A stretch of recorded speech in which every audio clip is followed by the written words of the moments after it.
selamat datang di Bernard Simamura Tutorial. Menyajikan berbagai macam video materi hukum. Selamat menyaksikan. Hukum perjanjian. Topik ke-13 dari 50 topik. Sepakat dan cakap membuat perjanjian, bagian kedua. Paksaan, doang. Paksaan yang dimaksud, bukan hanya paksaan secara fisik, tetapi juga paksaan yang bersifat psikologis.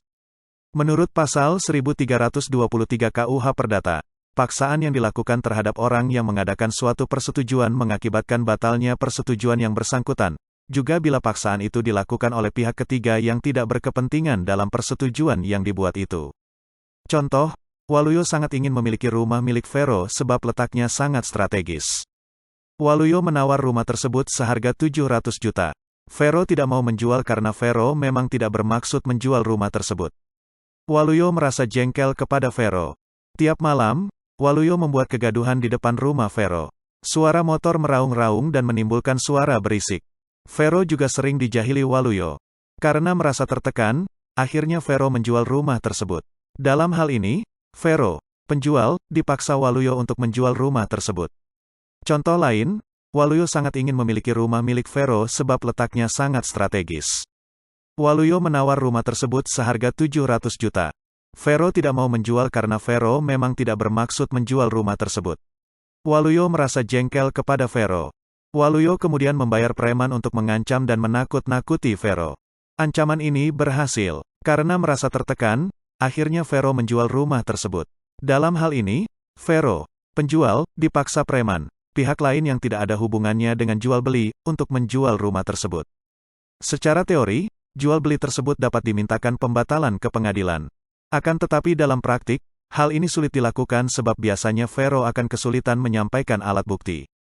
Penipuan, bedrock. Menurut pasal 1328 KUH Perdata, penipuan merupakan suatu alasan untuk membatalkan suatu persetujuan, bila penipuan yang dipakai oleh salah satu pihak adalah sedemikian rupa sehingga nyata bahwa pihak yang lain tidak akan mengadakan perjanjian itu tanpa adanya tipu muslihat. Penipuan tidak dapat hanya dikira-kira, melainkan harus dibuktikan.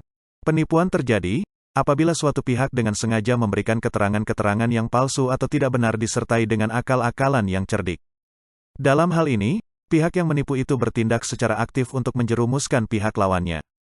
Penyalahgunaan keadaan, undue influence, yaitu suatu keadaan ketika seseorang berdasarkan keunggulan di bidang ekonomi atau psikologi mempengaruhi orang lain untuk menuntut suatu perjanjian yang sangat merugikan orang tersebut. Cacat kehendak ini timbul karena jurisprudensi.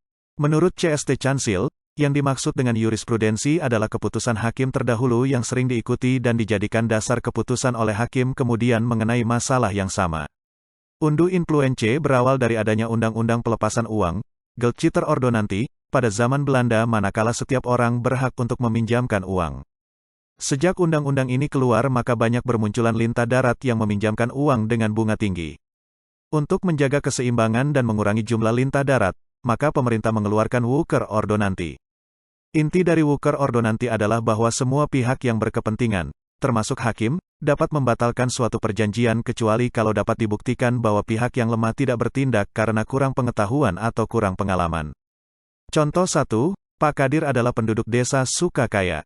Suatu hari, Bapak Camat berkunjung ke rumah Pak Kadir. Tentu saja Pak Kadir terkejut. Setelah sedikit berbasa-basi, Pak Camat kemudian menyampaikan maksud kedatangannya. Pak Camat ingin membeli tanah milik Pak Kadir dengan harga Rp100.000 per meter persegi. Sebenarnya, Pak Kadir keberatan dengan permintaan Pak Camat. Tapi berhubung yang ingin membeli adalah Camat maka mau tidak mau Pak Kadir menjual tanah tersebut. Dalam keadaan ini, seorang hakim dapat membatalkan perjanjian tersebut, kecuali jika dapat dibuktikan bahwa pihak yang lemah tidak bertindak karena kurang pengalaman atau kurang pengetahuan. Contoh 2, Waluyo sangat ingin memiliki rumah milik Vero sebab letaknya sangat strategis. Waluyo menawar rumah tersebut seharga 700 juta. Vero tidak mau menjual karena Vero memang tidak bermaksud menjual rumah tersebut. Waluyo merasa jengkel kepada Vero. Waluyo tahu Vero bekerja di PT ABC. Waluyo kebetulan kenal akrab dengan bos Vero, Nita. Waluyo meminta Nita untuk merayu Vero. Hampir setiap hari, Nita meminta Vero menjual rumahnya. Sikap Nita terhadap Vero juga berubah. Jika dahulu ramah, sekarang jika bertemu hanya mengangguk saja. Karena merasa ada intimidasi halus, akhirnya Vero menjual rumah tersebut. Cakap untuk membuat suatu perikatan. Kecakapan merupakan syarat subjektif yang kedua setelah kesepakatan. Menurut Prof. Subekti, pada dasarnya, setiap orang yang sudah dewasa atau akil balik dan sehat pikirannya adalah cakap menurut hukum. Menurut Prof. Siti Ismijati Jenny, cakap adalah mampu untuk secara mandiri melakukan perbuatan hukum dengan akibat hukum yang lengkap. Menurut pasal 1329 KUH Perdata, setiap orang adalah cakap untuk membuat perikatan-perikatan jika oleh undang-undang tidak dinyatakan tidak cakap. Makna dari pasal 1329 KUH Perdata tersebut adalah bahwa KUH Perdata mengatur tentang tidak cakap. Menurut pasal 1330 KUH Perdata, orang yang tidak cakap adalah 1. Orang yang belum dewasa, 2. Mereka yang ditaruh di bawah pengampuan, dan 3. Perempuan yang bersuami. Khusus poin 3, dahulu perempuan yang bersuami dianggap tidak cakap dan harus meminta bantuan suami ketika akan melakukan perbuatan hukum. Menurut Prof. Maryam Barus Badrul Zaman, setelah keluar surat edaran Mahkamah Agung nomor 3 tahun 1963 yang ditujukan kepada Ketua Pengadilan Negeri dan Pengadilan Tinggi di seluruh Indonesia, maka perempuan bersuami dianggap cakap. Dalam edaran tersebut dikatakan bahwa kedudukan wanita yang telah bersuami diangkat ke derajat yang sama dengan pria sehingga untuk mengadakan perbuatan hukum dan menghadap ke pengadilan, ia tidak memerlukan lagi bantuan suaminya. Jadi, menurut peraturan perundangan saat ini, yang dianggap sebagai orang yang tidak cakap adalah 1. Orang yang belum dewasa, 2. Mereka yang ditaruh di bawah pengampuan. Orang yang belum dewasa.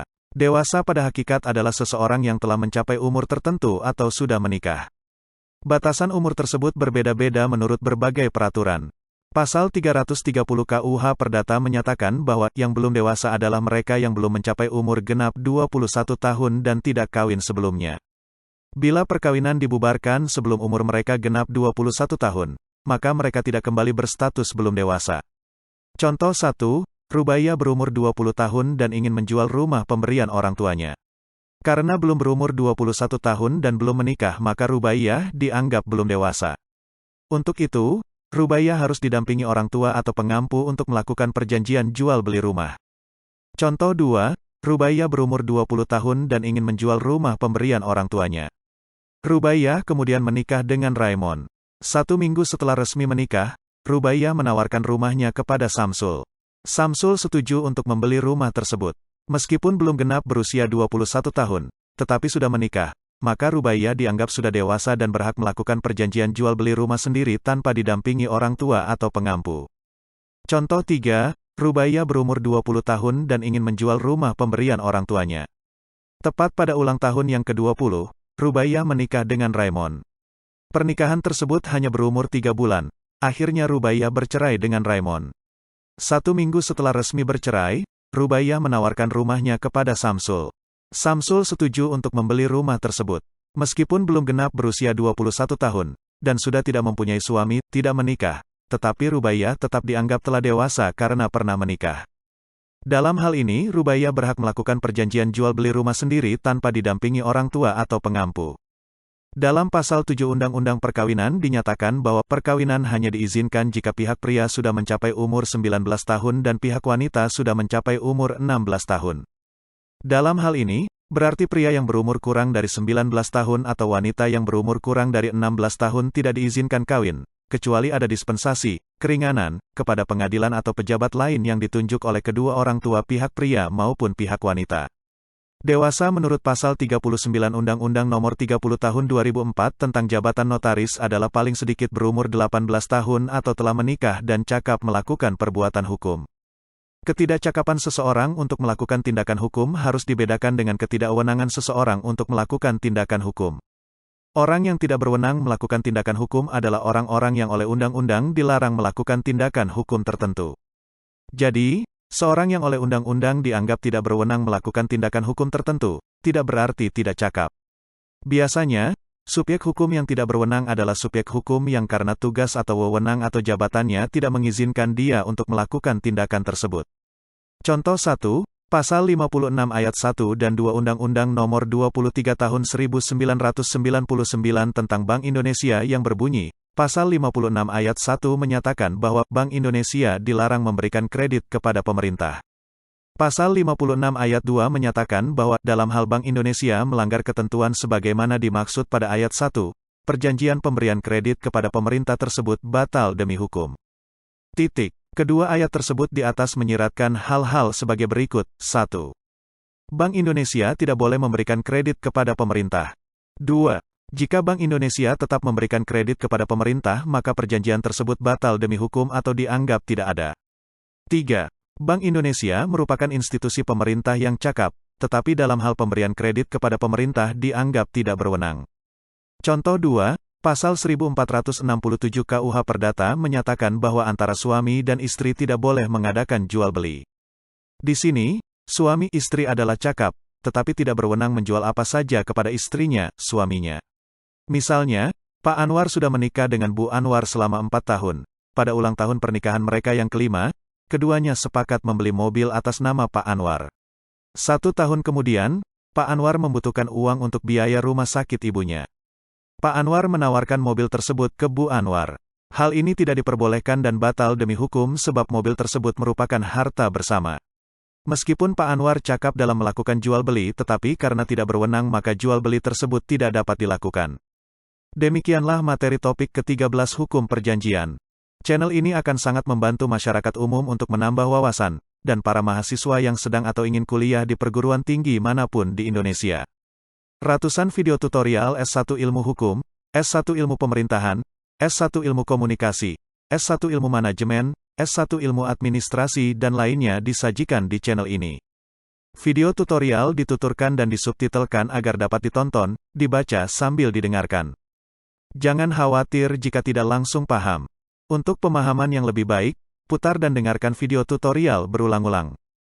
Subscribe dan like, agar Anda mendapatkan update tutorial lainnya.